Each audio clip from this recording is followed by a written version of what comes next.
Hello and welcome everyone to the second in a series of 4 live sessions about making books. Now, this series was inspired by a session we had last year called Books with Friends, where we were lucky enough to get a sneak peek into some never before seen books by Elizabeth Walsh, Nancy Hayes Hills, and if you can remember, Margaret Beach, and what a treat it was to be able to see them. So in this lettering year, I wanted to bring in book artists who can teach us book forms that can be created in one session and so that they can be scaled up in size. Now, these quarterly bookmaking sessions are recorded and open to the public. The monthly live sessions in between are community and portfolio calls where we learn about what each other are making and how we can create a portfolio that satisfies a variety of needs. Perhaps you want to attract commercial work or commissions. Maybe you need inspiration on what to create next. Last month, we talked about identifying attributes of your work, how to present a portfolio, and I shared a checklist from my daily lettering practice. Now we have community and portfolio calls in between, but they're not recorded, but they're full of valuable insights and information for those who are part of the course, Make It Your Lettering Year. And I'll put a link in the chat in case you decide you want to join today. If you're not already a member, you get a really great discount, and this will give you access to all of the past and future recordings in Make It Your Lettering Year and its lifetime access. So my lettering year, and this whole course is based on my lettering year, and it was in 2016 when I decided to invest my professional development budget in studying with master calligraphers, sign painters, and graffiti artists. And I met Carol at the Show of Hands Calligraphy Conference in Asheville, North Carolina. She put a calligraphy pen in my hand that changed the trajectory of my career and life forever. Now, Carol says that any day she can open a bottle of ink is a good day. Words are her muse. She has been a calligrapher in Portland, Oregon since she was first introduced to nibs in ink in 1959 as a high school art student. And in the 58 years since, she has gained a degree in graphic design and has studied with every major calligrapher in the US and Europe. She has taught college level and private classes in the Northwest, along with workshops throughout the US and in Italy. She has directed 3 international calligraphy conferences in Portland, bringing 500 scribes together for a week of studying and sharing. Carol is not only the source of calligraphic inspiration for me and the many students she has taught directly, but indirectly helping others through the scholarship that she and now all of you have contributed to. Last year, we helped over a dozen students gain access to live and online calligraphy classes and one-to-one creative coaching. And due to the overwhelming response to this course, we've got, I would say, almost double the amount of who's in here today. I'm now offering 3 awards this year in Carol's honor. Now, the intention of these awards are to inspire new and seasoned calligraphers to continue to study, create, the calligraphic arts to help keep them alive. And let me tell you a little bit about this, and then we're going to get on to making some books. You will have an opportunity, and you have until December 27th of this year to submit a piece in one or more categories. And we want to see your best and most creative works using one of these hands predominantly in your piece. And some of you may have learned these from Carol. Neuland hand, folded pen, any style made with this tool, Jubilee script, that some of you may have got to learn from Carol through this course. And I'll have more information to come. If you want to learn or need a refresher in any of these hands, you can visit Carol's online learning page, and I just placed that in the chat. So here we are in this moment, ready to make books with Carol so that our beautiful letters have a place to live. And so I want to thank you, Carol, for bringing us together today. I look forward to learning again and again from you also in the future. Let me add you here so we can get started on our books. And now that we can see you, can you please tell us a little bit about the Diamond Meander fold and what inspired you to want to share it with us today? Absolutely. It is a fabulous fold of a piece of paper. It's one piece of paper, no glue, no sewing. It all happens by folding. And I want to just take you over to my desk and show you Looks great. this version. Here's a diamond fold meander book. Now, this particular one has a pretty elaborate braided band and then a knot on the side. I just braided some stuff I found and made that band. This piece of paper was the ugliest, most disappointing piece of paste paper project I had ever done in my entire career. Although I sort of liked elements of it. I liked the colors. I liked the fact that it was good paper. I liked the unfinished alphabet down the center. It's a crowded alphabet that kind of didn't get finished. It ended with W, which is a bit of a disappointment. So anyway, this piece of paper hung around my studio and had no use. One day I decided to make a diamond fold meander book out of it. I painted the back black because there was just some odd color on it that was real annoying and distracting. But by painting the back of the paper with black acrylic, I got rid of that. And then I just made this diamond fold meander book, and I'm going to take you through it. When you start working, everybody is in your studio. The past, your friends, enemies, the art world, and above all, your own ideas are all there. But as you continue painting, they start leaving one by one. And you are left completely alone. Then, if you're lucky, even you leave. John Cage. So I took a disappointing piece of paper that I had made and made it into an extremely interesting meander fold book. At least I think it is. I would agree. Without a lot of fuss and bother, this piece happened. And I'm going to teach you to love diamond fold meander books also. So that's my beginning. And we're back. That's what I think of diamond fold meander books. I want to begin with going through a PowerPoint so I can cover the exemplars that I've sent you and the first project that we're going to do. And here is a lineup of some of the diamond fold meander books that I've made. The John Cage book is right there in the center. We're going to be making a fairly small version, but the entire thing can easily be scaled up to whatever size you need. Here's a version of the book that we're going to make first. I printed my copy of the PDF on tan paper and added little red dots between the words. So suddenly it doesn't look like a Xerox copy so much anymore. And it's something that you could do also. This is what it's going to look like finished. Here is the basic instruction page. Sometimes I look at this page, my eyes cross, and I get an immediate headache. It's like, whoa, there's so much here. Yes, there is a lot. However, it's very simple, actually. A piece of paper that is a 2-to-1 rectangle, you can call it a 2-square rectangle, 4 by 8, 12 by 24. It doesn't matter what the numbers are, so long as the height is half the width. A 2-to-1 rectangle. Just keep that in mind.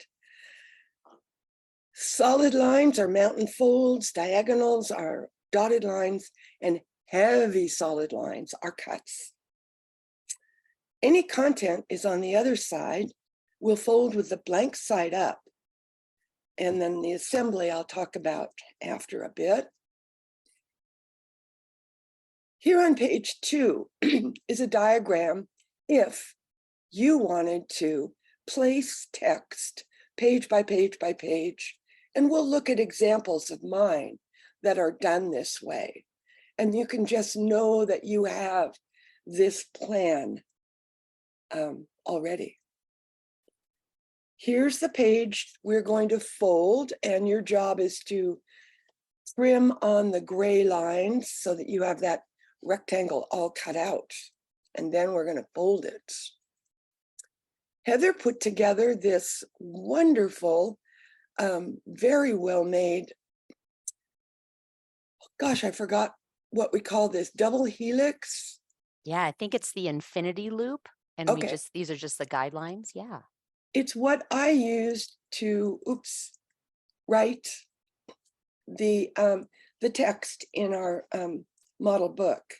So you have this should you want to do something similar with your own writing. All right, so we are going to end this and get busy. I have a way of teaching and a way I'd like you to work. I'm going to do very comprehensive demonstrations and explain things really well. I need you to be just watching and listening. Then I'll set the timer and give you a chance to work. I kind of figure if you're working while I'm working, you're not really listening and watching. You're missing something. So I'm going to hope that you will follow along and just watch and listen, and then we'll have a work time. So I have a cutting mat, a pencil, bone folder, metal straight edge, and an X-Acto knife. Pretty basic tools. Here's what we're going to be working on. I have cut out my book piece on those gray lines, and I don't need this anymore. What we're going to do is take that piece of paper and fold it a lot and cut it some carefully. We'll know exactly where to cut because there will be fold lines. And that's kind of a nice thing. So first we fold. First we fold. And we want to have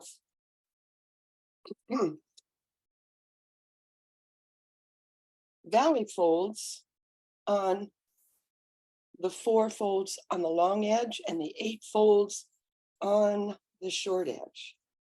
So just following along, you're just watching.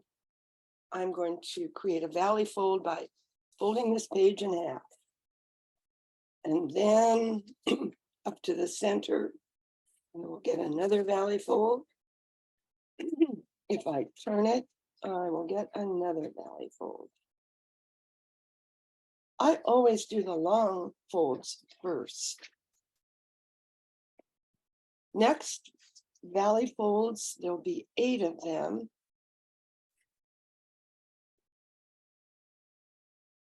On the short side.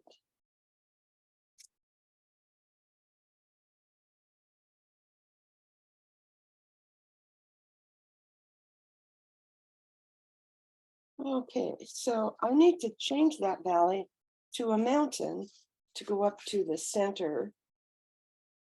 And once there's a good crisp fold in your paper, it's very easy to change its direction. So now I have the valley folds up to the center, and I'll turn and valley and valley.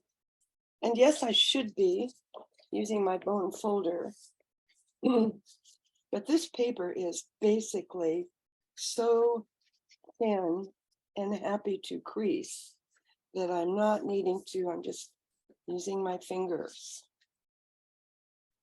So I now have valley folds 3 on the long and all these up the short side. And I am now ready to turn it over and create the diagonal mountain folds of the 2 squares. And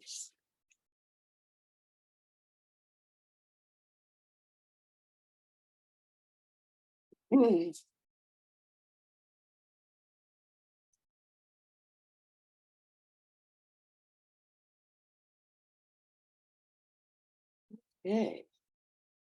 So this piece is ready to cut. This is what I would like everyone to get to now.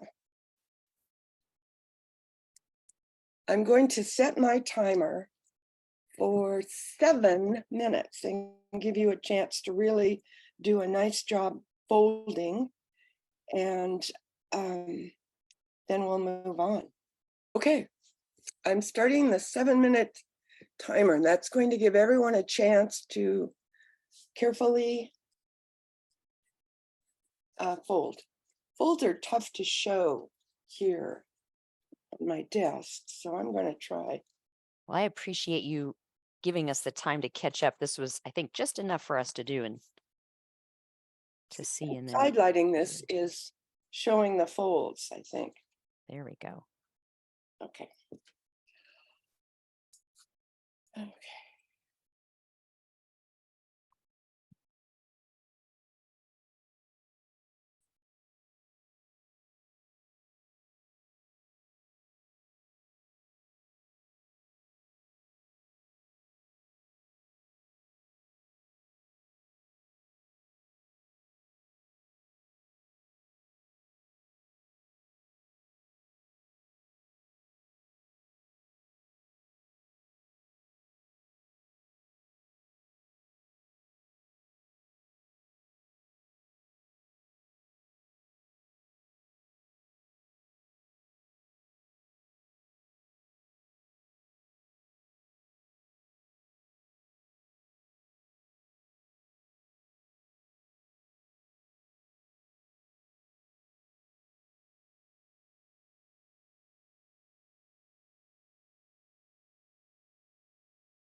Okay, so we're back, and I hope that everyone has gotten their paper to this point. Okay, so what this says is, this is William Stafford. He's a former Oregon poet laureate, one of my favorite poets. I must be willingly fallible in order to deserve a place in the realm where miracles happen. And as I'm reading this, I realize it fully describes me right now, because I get so confused by mountain folds, valley folds, top, bottom, the whole thing of this Diamond Fold Meander book. There is a confusion built in that doesn't really matter. And it's because it doesn't really matter that I've never really resolved it in my head. It just gets a little bit tangled up in my head. So anyway, I'm able to make books, and I think I'm going to be able to teach you to make books also. So the next thing we're going to get involved in now is cutting. And the cutting diagram, there's a big long cut, not all the way in half. No. It goes up to the last fold. And then there are some shortcuts along the way. I like to make sure that this is the open end, and here's the end where I'm not going to cut through. So the long cut is going to go right through and stop there. I'm going to make a red dot where that long cut begins, and here's where it's going to end. These dots are going to help me when I'm working with my knife. The next dot I need is for the first shortcut, which is going from there to there. It will go right through, not out, but just those inner areas. Carol, I have a question. Yes. I appreciate you putting us the dots on where we need to focus on where we're going to be cutting. Mm-hmm. Is that something we can also do on the back side of our paper Sure. if we need to? Okay, great. Or you could do it with pencil. Great. Sure. Then in the center, it's going to go from here to here and here to here. And then on the front, from here to here. I do the shortcuts first and the long cut last. Use a metal straight edge, a sharp X-Acto knife. Take your time. Okay. Now in the center, there'll be two cuts, one on the outside, both on the outside actually. And then again, these.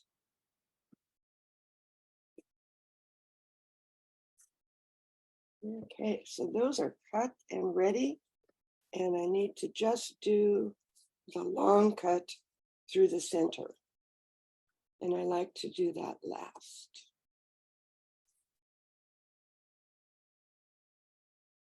You could use a scissor, but it just seems to work better with an X-Acto knife. So I think we'll have a 5-minute work time now, and I'll let you get your cutting done. Questions about cutting or anything?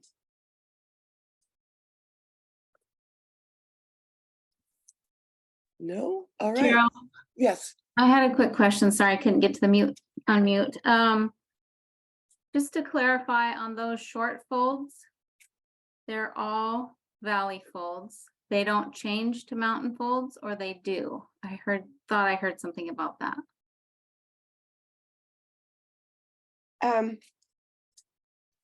This is Lisa, isn't it? Yeah, sorry, Carol, I should have said. Oh, I recognize your voice. Okay, you want the vertical and horizontal folds to be one, either mountain or valley, and the diagonals to be the other, if that makes sense. And it depends on which side you're on, where, Okay, what you're gonna have, but your diagonals need to be a different type of fold than the horizontal verticals. right, okay, Okay. thank you. Mhm. That was a great question, Lisa. It's something I should have mentioned earlier. And it's all part of my confusion as well. Just remember, a valley can become a mountain in a heartbeat, both ways. Okay, and that's what you might have said earlier that It may be, yeah. not me. Okay, It's not a commitment that you're making. right. Yeah.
All right, does everyone have their cuts made and we're ready to assemble this little treasure? Anyone need more time? All right, so watching me, I'm going to show you a very rational, quick way to sort of understand how to organize this piece that you've got on your desk. I'm starting on the lower left, which for this piece of work is the beginning. And I have it so that the diagonals, the diagonal folds are ready to go. And I just crush that down, bring the diagonals together. That's what happened. These diagonal folds came together and it squashed into a square. Then I want to take that square and tuck it under And now I'll just hold this all as one piece and bring that square's diagonals together and tuck that bunch underneath. Then I'm bringing this square's diagonals together and pressing down, tucking it under, diagonals together. You can see we've got a pattern going here. It starts to, you go, ah, I get it. The repetition of bringing the diagonals together, tucking it under, and winding your way to the end. Tucking it under, diagonals together, under, and done. And I have to say that this is a very poorly made version of our book. I have very poor light in it to enable this camera to work real well. I can't see very well. So I'm going to toss that out and bring this one forward, which is a very fine example of the book. This is the one in the photograph that I used a tan paper and put little red dots in between the words. And it really is well done. And those little squares are right on top of one another. Let's bring the focus in here. Okay, it really is quite good. Carol, can you demonstrate again how those diagonals come together? Because those are the mountain folds on the written side. If people have them, if not, you can flip them through.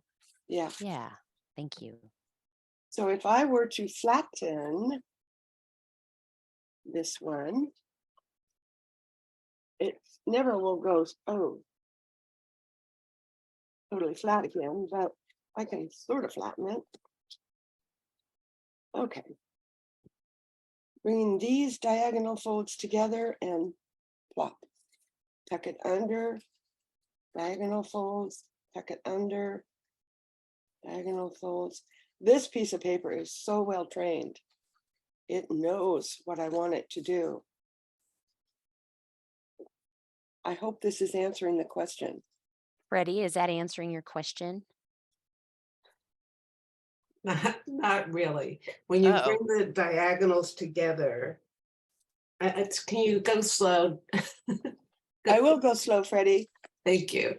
And I'll ask you to watch and not do. Okay. Okay. I have mountain folds on the horizontals and the verticals. Yes. No, I have valley folds, excuse me. Valley, valley. And mountain fold on my diagonal here. All I do is bring the diagonals together and plop that down into a square. Ah, okay. Thank And you. then we're not done. Tuck it under and then treat this as a square. Ah, yes. Thank you. They just come piling along. One aspect of this delightful book structure is what I call the jack-in-a-box effect. That it, no matter how long I press this, it's going to behave like a jack-in-a-box, which is okay. But sometimes you need to control it or want to. So I suggest making a little band out of an extra piece of paper. That works pretty well. Let's go in and look at this. Okay. So this is just a little band around the book. On this book, I put some fancy paper to act as a cover. Oops. To act as a cover, I cut a cardboard button and sewed it onto that first page. Button. and left the string so that I can wind the string and then around the button and keep this one closed. It works pretty well. So then I just unwind it and open it up. And it's done. And all I did was glue some fancy paper to the back piece and the front piece. And that was a very simple way to add covers and closure. And sewed the button on the top. Or a band. Both of those are good ways to kind of control that jack-in-a-box effect that the book has. So before we make our second book, and I'm hoping you have a piece of paper ready to fold a second book, I asked you to have a piece of paper that was a 2-to-1 rectangle. But before we do that, I want to show more of the PowerPoint to give you a really great sense of possibilities with this structure that you now have made. You've been there, you've done it. So this will have a different meaning to you because you've had that experience. So next up in my PowerPoint is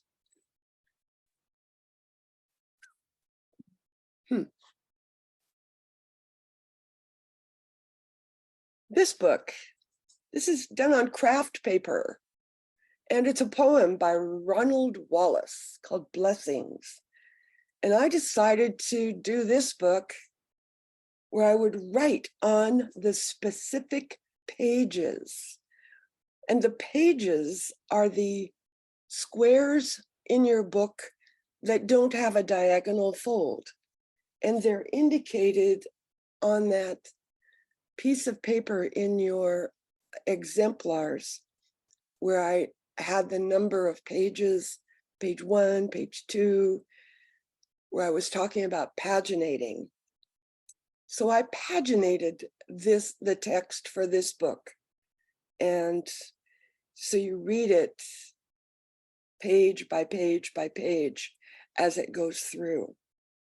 It has a string and a tag to close it. And it doesn't have a cover. It's just heavy craft paper and didn't need a cover, really. I wrote with a gel pen, a black gel pen, and then put white dots between all of the words. This small book is all about the letter A. And there's an A on each of the unfolded pages, each of the square pages. And it does have a cover, front and back, and string and a bead to sort of control its jack-in-a-box effect. This is a larger version of the A book. And this A book lives in a little box I made. It's more like a folder. And it just slips in.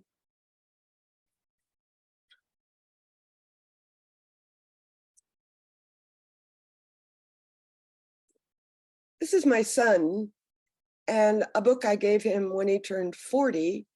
And it's actually 2 of what you just made glued together because I wanted more opportunities for photos. This book lives in a small jar because it's so thick and unwieldy otherwise. It looks great in the jar. And this is my daughter's version of the same book. And you can see on the right, it's really a handful when you put 2 of them together and there's photos in between. This small book is paginated, and you can see in the upper right there, that's the 8.5 by 11 original. That's what I print when I want to make this little book. And the text is organized exactly where it needs to be. And you can follow it along when you see the open one. So I can print lots of these if I want, easily, and then cut and fold. It doesn't have any closure, but it has a three-dimensional origami star glued to the cover just for interest. And it's photocopied onto Asian paper with kind of a gold thread through it. Quite wonderful paper. Lovely to fold. We looked at this book that tickles me no end. Anymore, I think the writing looks like piano keys, and I'm not a musical person. I think it proves there's never something in your studio that should be tossed out. It can always come to life and be resurrected and salvaged. This is a very abstract piece, a rectangle of paper I made in a class where we studied a split complementary color scheme, and we blew Sumi ink through with a straw. Oops. It was a great fun class, and ended up with a delightful abstract piece of paper that became a diamond fold Meander book.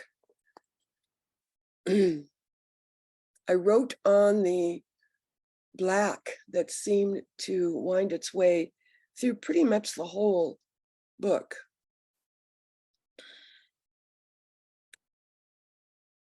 Here's a book that's held together with covers and ribbon and a bead. And you slip the bead back to the knot and the book opens easily. I wrote on translucent vellum, which folds amazingly well. And when it's opened and you're holding it, you feel like you're reading a snowflake. It's quite an elegant little tiny book. Carol, I have to ask, is this a wedding gift? No, it wasn't a wedding gift. It would be a wonderful wedding gift. I'm going to hold that thought, Heather. Thank you. Okay, so that is, and you can see here on this example, the cuts, and it's exactly like what you did. I just planned the spots to add the text on those double square areas. Great. We have a few questions in the chat. Is now a good time to ask? Yes, it is. Excellent. Okay, wonderful. So someone asked, do I need to, let's see, how bothered should I be when folded squares don't exactly align? Then next time, take more time to be more accurate. Yeah, in the folds and cuts. Yeah, I felt in the I folding and had the same experience, and I thought, be gentle on myself. It's my first time. Right, right. And I don't know, some projects don't require you to be super accurate. This one does. Yeah. And then we have another knowing question. that, Yeah. then you sort of just dial up and you can do it. Okay. Yeah. And then another question, did you just glue the two ends together for that extended book, or did they overlap in some way? I don't recall, and I don't have the books any longer, but I remember at the time knowing I needed more space for all the pictures I wanted to include, and whatever I did worked. So I would say that if you made two, you would figure out how to put them together. Yeah, it looks like you could easily just glue the two ends together, or Yeah. you can fold one in one direction, one in the other Right. direction, and then interlock them and glue them. Right. I think Yeah. that's probably what I did. Yeah. Yeah. I And then don't I have, have the answer. Yeah. so these are a lot. These are very close. The ones that you gave us, if you printed them out in actual size, is very close to an inchy. Yes. So what is the smallest diamond meander fold book that you've made? And what's the largest diamond folder or diamond fold Okay. meander So book let's that go you've to made? my desk here. Okay, here is the tiny little snowflake book. You can see this is not a cut. This is red ink. When I look at the camera, it's like, woo, it looks terrible. Okay, so there's sparkly ribbon glued to the back cover, and a bead and a knot. The knot keeps the bead from going away, which is a good thing. And then that falls back, and I can open this little snowflake. And this is right around an inch. It crunches because vellum is crispy stuff. But it's a delightful little book. It's a metallic vellum, and I wrote with white, and it shows up extremely well. So that is as small as I have made. So let's run that back together again. Okay. You just pull the bead down, and it behaves beautifully. Yesterday, because I had a little extra time, I thought Heather would find it interesting if I scaled up the book. And so I took a piece of yellow poster board, and that was the fatal flaw. Poster board is nasty to fold. You can see that it didn't fold easily or well, even though I scored the heck out of that areas. Here's a little Velcro band to attempt. This is, these are it's a 3.5 inch square. It was 28 by 14, the piece of poster board. And I filled it with sun-like things. And it's very sturdy and very odd and very large. And that's it. My attempt at scaling up using poster board. I wouldn't suggest using that. But you could use like a large sheet of Arches Tex Wove or Yes, or canton. ETN. Yeah. Yes. Here we are at 3.25 inches. And I think this was pretty much a full sheet of canson. And it's absolutely delightful. And you can see that the folds behaved, the scoring worked, it all was excellent. And it works very well. So this is that book of A's, and it can be read. It can be, you set it on the table and you just flip through and you open these little squares with the diagonals, and it's amazingly organized the way it opens and behaves. I'm surprised every time I work with this structure that it seems like a big hot mess on the table, and then it behaves beautifully and opens up wonderfully. Other questions? Were This is there? wonderful. Yeah. So Judith is asking, going back to the piece, the small white piece, was it difficult writing with white ink? Did it dry quickly? Judith, I use Dr. Martin's pen white. I will get the bottle because it's nice to see products. Dr. Martin's pen white. It is pretty much at a consistency that works for pens as it comes, but you can add water as much as you need. It didn't dry fast. It was like working with gouache. It's very opaque and wonderful for white. Any other questions? Feel free to unmute if that's faster than typing. I have a couple more little books to share here. So these two books are on black paper. I did a project where I painted 100 bottles of ink in 100 days. And so on the front, I glued this kind of title piece, and before I glued it, I put a band underneath and placed some thin Velcro so that this band comes around and holds the book closed in the back. So I just glued small digital images of my 100 bottles of ink in this book, like a scrapbook. I'm thinking of doing a book of favorite canceled postage stamps, because this is a perfect size for that kind of thing. Okay, so that's the ink book. And here, the next year I painted 100 writing tools. So this book is made in the same way, with a title glued on the front and these bands and the Velcro. So it holds together in the back.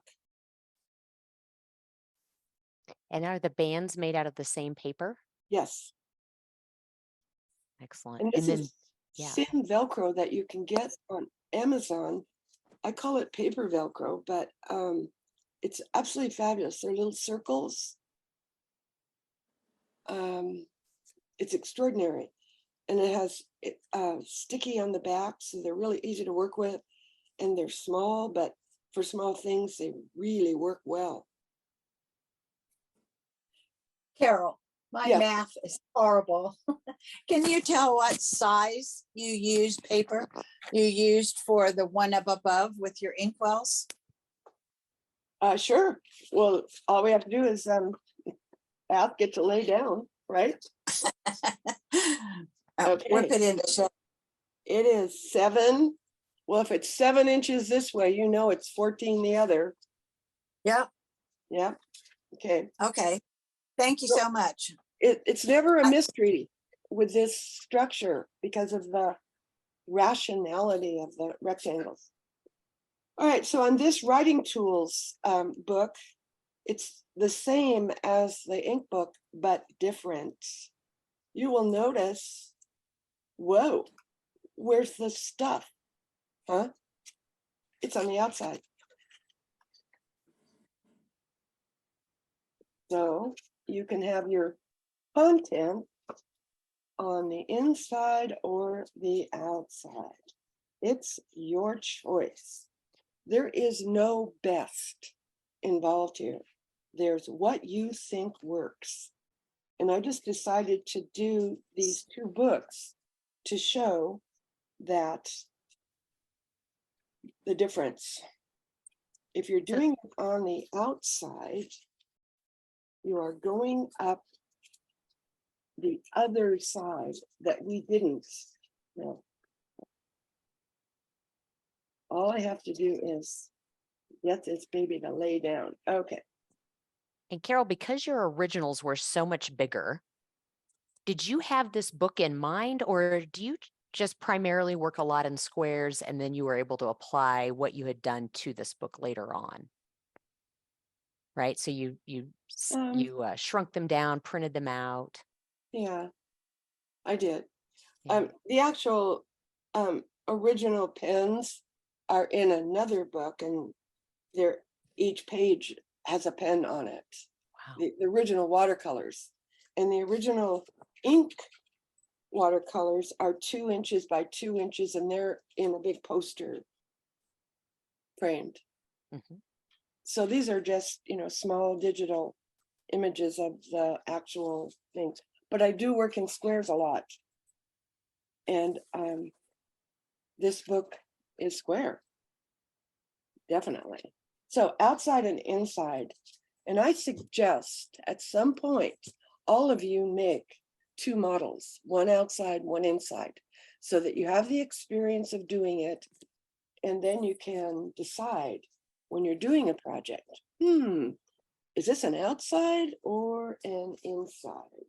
What's going to work best? Great. We have a question from Veronique. She's asking, do you write first and then fold, or just before you do the cut? It looks like it might be uneasy to write after you fold. It's uneasy if you write after you fold. It's good to know. For instance, in this little vellum book, I knew the areas that I would be writing, and I wanted to do it before all this crinkle stuff happened. I did a rough draft. I always do a rough draft or a test book or whatever, sketches, lots and lots. Otherwise, I'm wasting my time making mistakes. And I'd rather go into a project with a little confidence of getting it right than struggling. I hope that helps. Yeah. Did that answer everyone's questions? Do we have any more?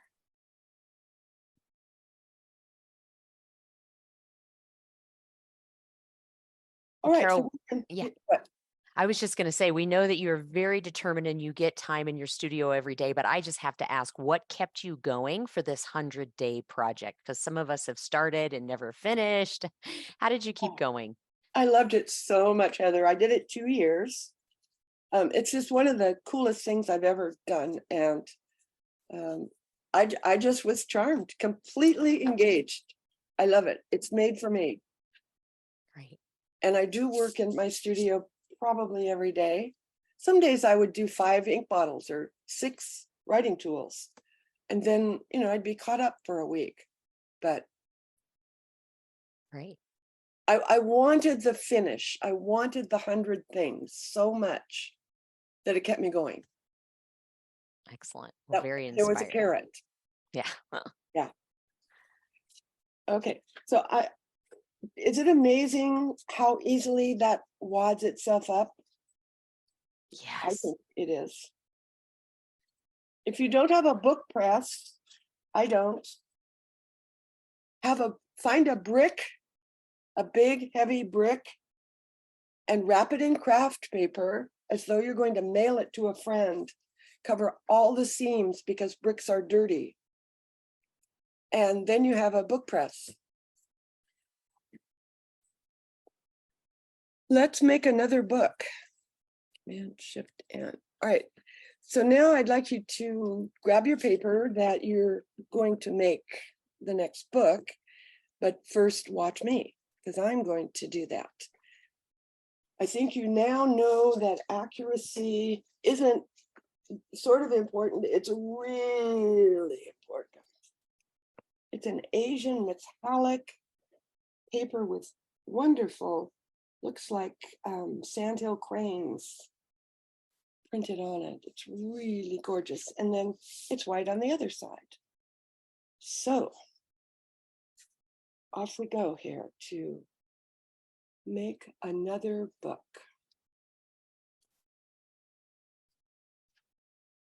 So I want to fold extremely carefully, not kind of, but really carefully.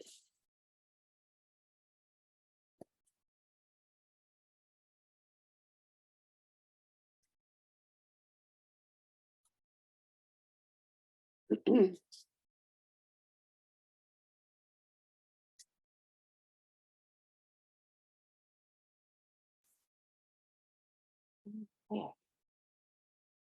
And then in half this way.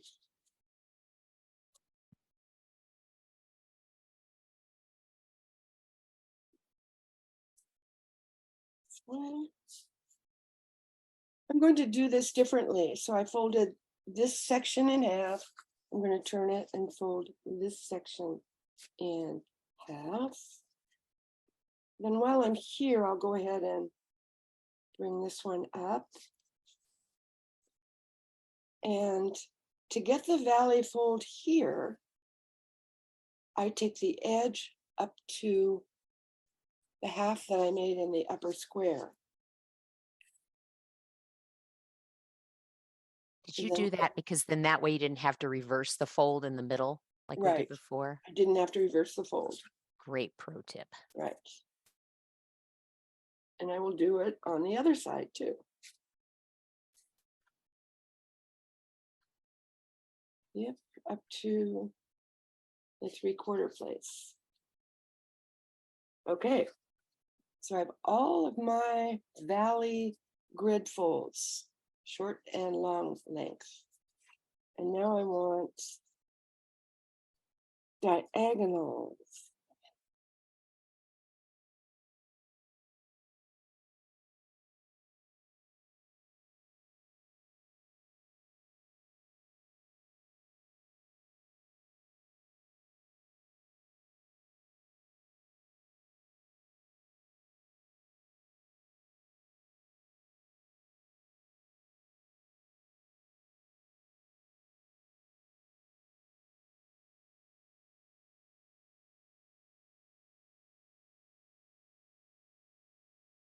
A little off there.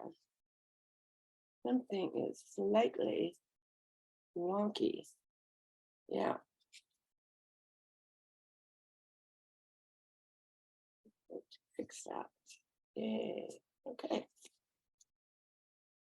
So my folds are organized. And now I want to add some pencil marks because I just can't see what I'm doing. And of course, these can be erased if I need to.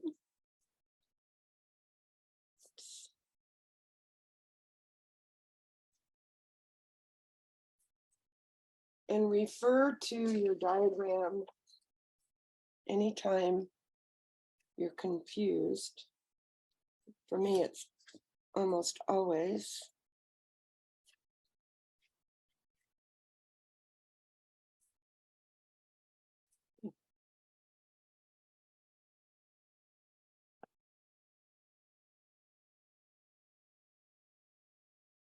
Okay. So I'm going to go ahead and cut, and then I'll give you a work time. Now, I did not get those in the right spot.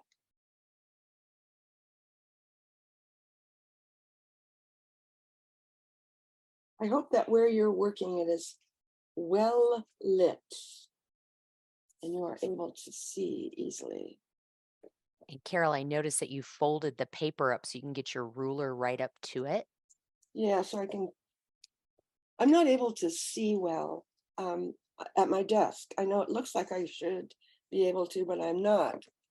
So I'm needing as much visual help as I can get. And Yeah. folding up to my ruler does let me know where that fold is. And another pro tip, especially if you're using a ruler that has a cork backing, you can flip it over. Of course, it might slip, but you can flip it over so that you get right up to that edge. And then also put your blade down and then bring your ruler to it. Right. Yeah. And also, another pro tip, take the cork off and replace it with sandpaper. Oh, ooh. So It has- why that? Does it work better or thinner? It doesn't have a dimension. Ah, It's great. not lifting it up there beyond, Yeah. It- And what are you applying the sandpaper with? Are you double using stick tape. your magic ATG gun? Any double stick tape, yeah. And it really has a grip. I mean, there's no moving that baby on the paper. Right. You can't move it. Cork can slip. Sandpaper is super.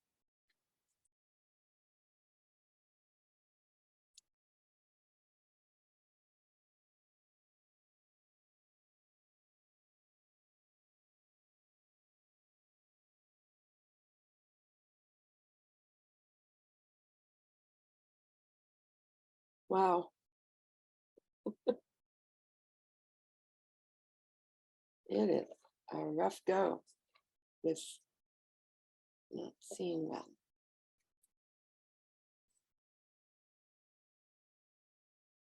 Oh. Then the long. And you pulls. said to do the long one last. Is that Yes. because if you didn't, then it would pull your other cuts? The other cuts are harder to do. Yeah. um, Okay. If you do it first. It's just Right. lots easier to do it last. Yeah, that's good to note. Right. So there we go. I will let everybody catch up and then we'll assemble. Ooh, great question in the chat about the sandpaper. What is what's the grit? What's the grain size or the texture? Do you know? Oh, it's not all that gritty, maybe somewhere in the middle. Yeah, like 400, 800. I don't know what it is in Germany if you have a different grit Not size. kind of like an emery board, a nail file. Okay, so pretty fine. Yeah, Any thicker and it might scratch or mar your paper. right, right. Super. So we're working on folding and cutting our next piece of paper. Yes, and actually I'd like to do one more pro tip, and that's about X-Acto blades, that you should change your blade more often than you think you should. A dull blade is a dangerous blade. And if you can develop a habit of every time you pick up your X-Acto knife, you tighten the blade. They come untightened in the drawer. I don't know how or why, but tighten the blade because a loose blade will cut you.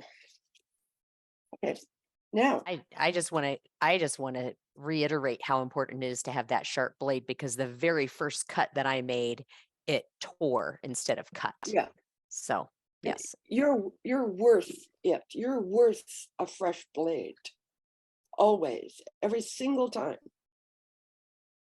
If it's an important project, change your blade. Okay, so I'm giving you 5 minutes to get this far. Fold and cut. If you need longer, we can always extend because accuracy matters.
Okay, the time is up. Do you need more time to get your book cut and folded?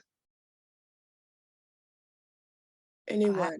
I want to make sure that we just say thank you to Brandy for sharing that you used way too thick of paper. That's how we learn, huh? Ah, yes.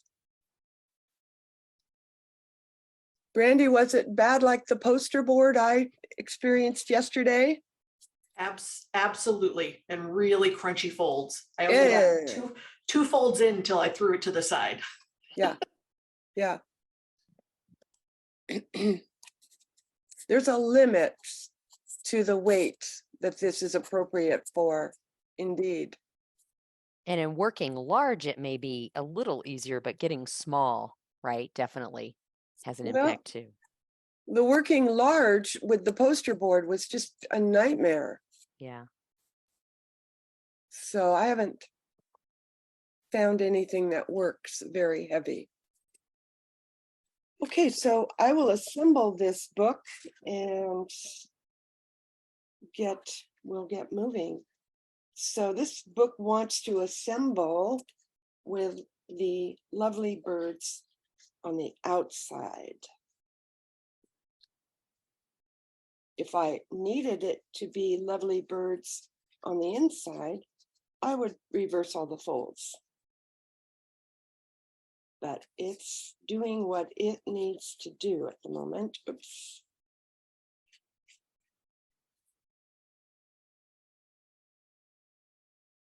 I enjoy the gathering aspect of this book, the way it comes together so well. And I'm going to make a good guess that all of you are going to have a more accurate second book because you're understanding the importance of it.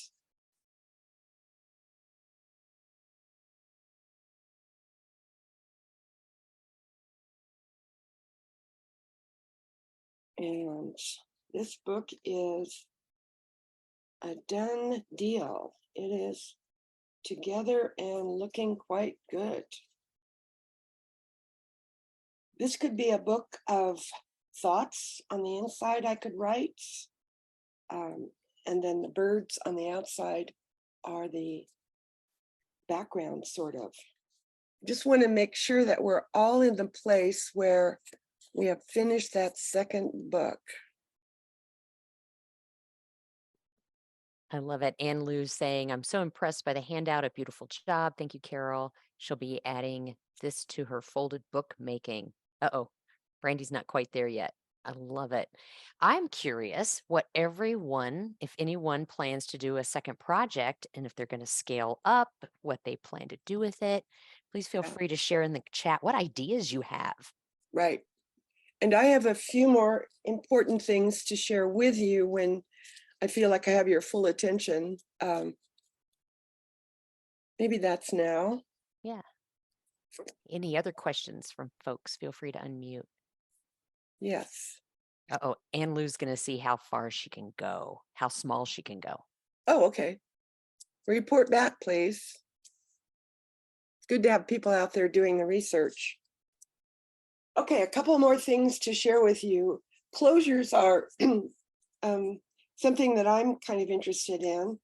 And this craft paper version of the A book has ordinary, totally ordinary cardboard, corrugated cardboard covers. Because I just thought, hey, this is craft paper, kind of gets along with cardboard, and it seems to be a good match. it's certainly abundant, and we're kind of recycling. Plus, it's very easy to thread a string right through into those little gaps in the corrugated cardboard. So that's what I did on the back of the book. I threaded the thread through the corrugations and put a bead and a knot. And so that's the closure for this A book. Corrugated cardboard.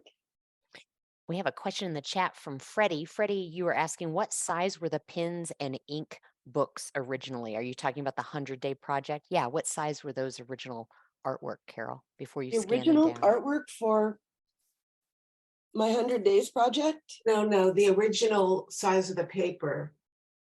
Yeah, well, the original artwork, right? Or No, the original book paper size. Yeah, Before we folded it. yeah, we measured this, I think it was 7 by 14. Okay, thank you. great. And then Brandy's saying that she has a stack of 11 by 17 text weight in bright colors. And it got me thinking, Carol, have you ever done 2 of these papers on top of each other in different colors? So one side is one color and the other side is another. Do they fold So well together? You're making duplex paper. Right. I haven't folded doubles yet, no. Yeah. But That might, that's might increase cool. the complexity a little bit. Well, it's going to increase the weight, Yeah. and you're going to have to be very careful about that. It's almost like you'd want to somehow attach them Mhm. before you start folding. Yeah. Okay. It just got me thinking about how we can add more color, but I think that you Yeah. solve that in these 2 and that you can add a piece of artwork on the inside with color Right. as well. Right. And this little book with the poem Blessings, just that string works really well as a closure. And here's our book. The text is on the outside, and it's very easy to read and flip the pages and kind of run your way through there. It's a small book also. And then this is the book that I put together to help me and you and all understand about inside and outside. So if the diagonal is a mountain, a valley fold, the art is on the outside. The diagonals are valley folds, and here the art is on the outside. My desk isn't big enough to stretch this all the way, but you can see what I mean about art on the outside. If, however, the diagonal is on the inside, the art is on the inside. Does that make sense? That's a valuable thing for me, for my brain. And it's here on the recording if it helps you. Where the diagonal is makes a difference. Mountain, it's on the inside. Valley, it's on the outside. All right. What questions can I handle or help Yeah. with? So Karen, did that answer your question? Did Carol repeat that sufficiently, or did you have another question?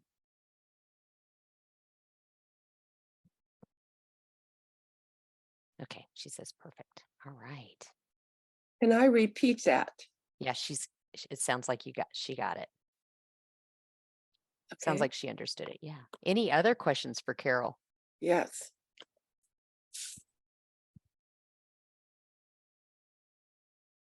Well, I just have to say that I thought this was really complicated. That's why I came up with those last 2 pages, because I wanted to see how you did the infinity. And I was really impressed that we actually made our first book within the first hour. So that was fantastic. Huh? Yeah. And Anne Lou's asking, can you put text on both sides? Sure. I haven't yet. No, I have not yet, but you certainly could. no question. Yeah, No, I think some of the concerns you might have are how thick is the paper? Will the ink bleed through? You know, is it Mhm. light colored? That kind of thing, but certainly something to try. I just love the questions and the things that are coming up, like sandwiching two different colored papers together, Heather. That's Mhm. brilliant. I want to try that. And text or interest on both sides. Maybe one side could be photographs of an event and the inside, notes about the event. Oh, that would be Nice. so much fun. Yeah. Gosh. And Janet's asking, what is the softest paper you have ever made with a book? The softest paper, that's a good question, is right here. If I can find it. Yes. Okay. At my desk. It is this sweet little book with the 3D origami star on the cover. 3D origami star. It is a soft Asian, long fibered Asian paper. It's very soft. And yet it folds up beautifully, went through the photocopier, super duper. It's a great little book. Yeah. That's pretty soft paper. That's the softest that I've worked with. Excellent. Right. Any more questions from Carol? Oh, here we go. Oh, we're just getting thank yous. Wonderful. Anything else to add, Carol? I don't have anything else to add unless there's a question that will take me to more that I could explain or share. Well, I'm excited to seeing what people create. I just want to remind everyone that if you'd like to learn more book forms from Carol, please join us this Saturday for Artist Book Magic. Can you say a little bit about that, Carol? And I'll put the link in the chat. Okay, I'm going to be teaching this book along with 3 others. They are all equally simple and versatile. One is an origami book. Another is a bound book using thread, but no needles. We put them using our hands. And the third book is a 3D sort of pop-up book. Excellent. All Yeah. right. Wonderful. And also, you would love to invite you to join us in July, where we will be making a diagonal pocket folder with Anita Bigelow. And just remember, again, these sessions are recorded, so you can access them absolutely anytime. So, yeah. Wonderful, everyone. Oh, great things in the chat talking about what you've learned. Origami insights, when gluing different papers together, methyl cellulose as a glue has proven best. So it sounds like, Francisca, that's a great one to be able to fold after you glue it down. Yeah, Great. good idea.